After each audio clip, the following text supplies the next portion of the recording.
Hello बच्चों, आशा करते हैं आप सब बढ़िया होंगे, पढ़ रहे होंगे।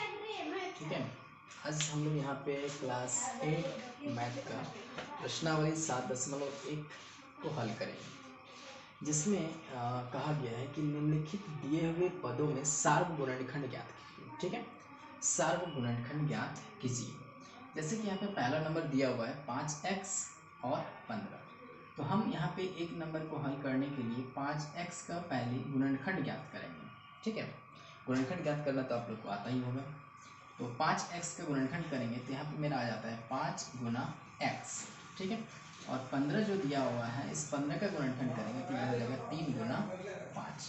ठीक है, अब हम देखते हैं कि 5x और 15 ये दोनों में सार्वगुणनखंड क्या है। 5x और 15 का सार्वगुणनखंड। ठीक है, सार्वगुणनखंड।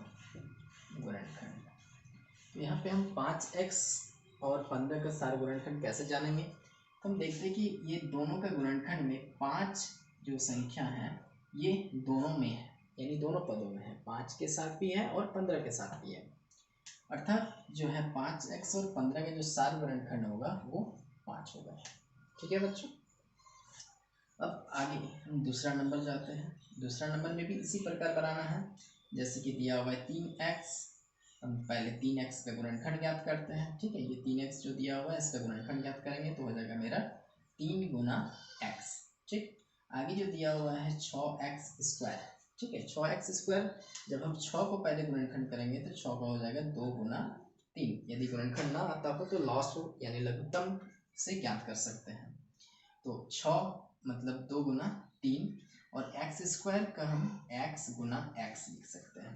ठीक है, इसी तरह से यहाँ पे दिया हुआ है 9x पावर 3, जिसको हम क्यूब कहते हैं, 9x³।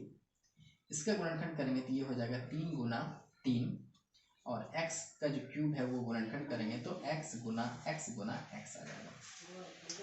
अब हम यहाँ पे 3x 6x² तथा 9x³ का सार्वगुणनखंड करेंगे। ठीक है, सार्वगुणनखंड, जब हम ये दोनों का सार्वगुणनखंड करेंगे तो हम देखते हैं कि यहाँ पे कौन सी संख्या मिल रही है। यहाँ पे 3 3 और 3 मिल रहा है, x x x मिल रहा है, अर्थात 3 गुना x बराबर 3x। 3x जो संख्या है वो इसका सार्वगुणनखंड है। ठीक है, तो इस तरह से एक नंबर और 2 नंबर हमने ये दोनों हल किया, और आगे का जो है 3 और 4 का जो प्रश्न है वो आप लोग खुद से बनाएंगे ताकि सीख पाएंगे कि यह किस प्रकार से सार्वगुणनखंड किया जाएगा। ठीक है, चलिए बच्चों, अब हम लोग चलेंगे प्रश्न 2 की ओर, जिसमें दिया हुआ है कि निम्नलिखित व्यंजकों के गुणनखंड ज्ञात कीजिए। ठीक है, तो यहाँ पे जैसे पहला नंबर दिया हुआ है, गुणनखंड हम लोग एक नंबर बनाए हुए हैं, पता होगा है ना। तो जैसे एक नंबर में गुणनखंड किए थे, इसमें व्यंजक दिया हुआ है, इस व्यंजक का गुणनखंड ज्ञात करना है। हम कैसे ज्ञात करेंगे ये देखिए और आप भी अपना कॉपी में नोट कीजिए। ठीक है, तो पहला नंबर हम बनाते हैं यहाँ पे, जैसे उसमें एक एक संख्या का गुणनखंड ज्ञात करने के लिए कहा गया था। इसमें एक व्यंजक दिया हुआ है, इसमें भी हम उसी तरह से ज्ञात करेंगे। जैसे कि पहला नंबर दिया हुआ है 3x और 36, इसमें हम सबसे पहले 3x का गुणनखंड करेंगे तो हम 3 गुना x पाते हैं। ठीक है, इसके बाद 36 जो है जब इसका गुणनखंड करेंगे तो इसमें हो जाता है, छोटा छोटा संख्या से गुणनखंड करते हैं ताकि आप समझ पाएँ कि हम कैसे इसको सार्वगुणनखंड निकालेंगे। ठीक है, तो यहाँ पे 36 दिया हुआ है, 36 का हम तोड़ेंगे 2 गुना 2 3 गुना 3, 2 दूना 4, 4 तिया 12, 12 तिया 36 हो जाएगा। ठीक है, अब हम देखते हैं कि ये दोनों जो पद दिया हुआ है, दोनों पद में क्या है कि 3 जो है वो कॉमन है। 3 इस पद में भी है और इस पद में भी है। जब दोनों पद में 3 दिया हुआ है तो 3 को हम कॉमन ले लेते हैं, तो मेरे पास यहाँ बचता है x माइनस, और इस जगह में बचता है 2 दूना 4 तिया 12 बचता है, जो कि इसका गुणनखंड है और यही आंसर हो जाएगा। ठीक है, अब दूसरा नंबर की ओर चलते हैं। तो दूसरा नंबर मेरा यहाँ पे दिया हुआ है, जैसे -5a² दिया हुआ है। ठीक है, यहाँ पे हम जब इसका गुणनखंड करेंगे तो मेरा क्या आ जाएगा, यहाँ पे हम -5 को 1 के साथ करते हैं। ठीक है, -1 गुना 5 और a² जो दिया हुआ है इसका करते हैं a गुना a। ठीक है, प्लस दिया हुआ है, प्लस दे देते हैं। अब यहाँ पे है 25AB, मतलब हम इसको 5 गुना 5 लिख सकते हैं, 5 × 5 = 25 हो जाएगा। और A × B, तो A × B लिख देते हैं, ठीक है। अब इसमें भी हम कॉमन लेते हैं कि कॉमन मेरा क्या आ रहा है दोनों में, तो हम देखते हैं कि 5 और A, ये दोनों जो संख्या है, ये दोनों संख्या कॉमन है, ठीक है।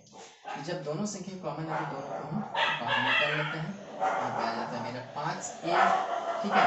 अब यहाँ पे क्या बचता है मेरा माइनस, और A के साथ जब माइनस को गुना करेंगे तो यहाँ पे हो जाएगा मेरा -A, प्लस यहाँ पे प्लस था, प्लस लिख दिए। अब मेरा यहाँ पे बचता है 5 × B, मतलब 5B लिख देते हैं, ठीक है। तो इस तरह से ये मेरा दूसरा नंबर भी क्लियर है, ठीक। अब चलते हैं हम तीसरा नंबर की ओर, देखते हैं तीसरा नंबर में क्या है। तीसरे नंबर का जो प्रश्न है यहाँ पे मेरा किताब में दिया हुआ है 9x, ठीक है, 9x - 27xy, ठीक है। ये 9 नंबर का प्रश्न है। तो 9x - 27xy जो यहाँ दिया हुआ है, तो 9x का सबसे पहले हम गुणनखंड करेंगे जैसे 1 नंबर में बनाए हुए थे, ठीक है। तो यहाँ पे हम जब 9x का गुणनखंड करेंगे तो मेरा क्या आ जाएगा 3 × 3 × x आ जाएगा, ठीक है।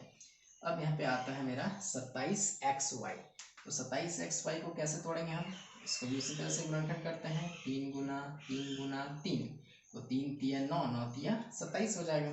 और xy को तोड़ेंगे तो हो जाएगा x × y, ठीक। अब हम ये दोनों पदों में देखते हैं कि दोनों पद में क्या कॉमन आता है। तो इसमें देखते हैं 2 3 है, इसमें भी 2 3 है, इसमें x है और इसमें x है, अर्थात इसमें 3 × 3 = 9x, इसमें भी 3 × 3 = 9x कॉमन आ रहा है।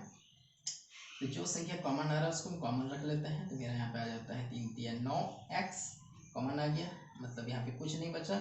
और यहाँ पर भी 3 × 3 = 9x कॉमन आ गया, तो इसमें बच जाता है मेरा 3y। इसको हम ब्रैकेट में रखते हैं। जब यहाँ पे कुछ नहीं बचता है, जहाँ पे कोई नहीं रहता वहाँ पे 1 रहेगा, ठीक है। जिस जगह में कोई संख्या नहीं है उस जगह पे 1 रहेगा, जिस जगह में हम 1 लिख देते हैं, ठीक है।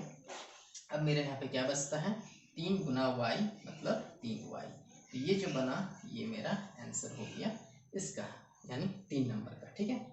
अब देखते हैं हम 4 नंबर की ओर जाते हैं। 4 नंबर में मेरा क्या दिया हुआ है, तो 4 नंबर में मेरा दिया हुआ है, प्रश्न पहले लिख लेते हैं हम, ठीक है। यहाँ पे दिया हुआ है 21x² y³ + 27x³ y², ठीक है। तो यहाँ पे मेरा 4 नंबर में जो है 21x² y³, तो 21 को हम तोड़ेंगे, कैसे तोड़ते हैं 3 × 7 से, है ना। आप लोग को भी बोलना है इसमें 3 × 7, ठीक है। और x² है तो इसको हम x × x लिख देते हैं। तो y³ को क्या लिखेंगे बताइए तो आप लोग, हाँ ठीक, y × y लिखेंगे, सही है। इसी तरह आगे बढ़ेंगे तो यहाँ पे 27 है, इसको कैसे तोड़ेंगे 3 × 9 × 27 हो जाएगा, ठीक। अब x³ दिया हुआ है तो इसको कैसे तोड़ेंगे, x × x लिखेंगे, फिर y² है, यहाँ y × y हो जाएगा, ठीक है। अब हम यहाँ पे देखते हैं तो मेरा क्या मैच कर रहा है, इसमें कॉमन क्या आएगा, तो यहाँ पे 3 और 3 मिल रहा है, इसके बाद x² और x² मिल रहा है, और क्या है y² मिल रहा है। तो जो मेरा मिल रहा है उसको हम कॉमन लेते हैं, ठीक है। इसमें मेरा कॉमन क्या आ जाएगा 3x² और y², इसमें भी मेरा 3x² और y² कॉमन आ जाता है। तो यहाँ पे क्या बच जाता है मेरा, इस जगह में मेरा 7 बचता है, और कुछ बचा है, हाँ यहाँ पे y बचा हुआ है, तो मेरा 7y यहाँ पे कॉमन आ जाएगा, ठीक है। इसके बाद प्लस, और इस जगह में क्या आता है 3 × 3 = 9 और x, ठीक है। यहाँ पे मेरा 9x कॉमन आ जाएगा, मतलब 3x² y² जो है ये कॉमन आ गया, तो मेरा बचा क्या 7y + 9x, ठीक है। ये हो गया मेरा 4 नंबर का आंसर। बाकी के जो नंबर है 5, 6, 7 और 8, वो सारे आप लोग खुद से बनाएंगे ताकि सीख पाएंगे कि कैसे बनाना है, ठीक है।